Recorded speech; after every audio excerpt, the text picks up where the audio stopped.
సృష్టిలో అందమైనది ప్రకృతి. అటువంటి ప్రకృతిని, అందమైన ప్రపంచాన్ని చూడలేని అందుల గురించి ఒక్కసారి ఆలోచించండి. వారి జీవితం ఎంత నరకంగా ఉంటుందో ఊహిస్తే అటువంటి వారికి ఏదో ఒక విధంగా సహాయం చేయాలనే ఆలోచన వస్తుంది. ఈ ఆలోచనకు ప్రతిరూపమే అంధత్వ నివారణకు కృషి చేయడం. మనం బ్రతిగుండగా దారి చూపిన కళ్ళే చనిపోయాక నశించిపోకూడదు.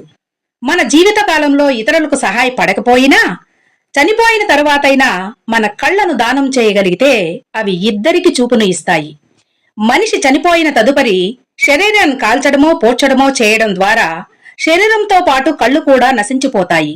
కాని నేత్రదానం చేసిన వారి కళ్ళు సజీవంగా ఉండిపోతాయి. నేత్రదానం అనేది మహత్కార్యం. ఆచార్య భరద్వాజ సేవా సంస్థ వారు చేపట్టిన ఈ నేత్రదాన ఉద్యమం అనే బృహత్ కార్యములో మీరూ పాలు పంచుకోండి. నేత్రదానం చేయండి, అందులకు వెలుగునివ్వండి. కళ్లను కాటికి పంపకండి, అందులకు కానుకగా ఇవ్వండి.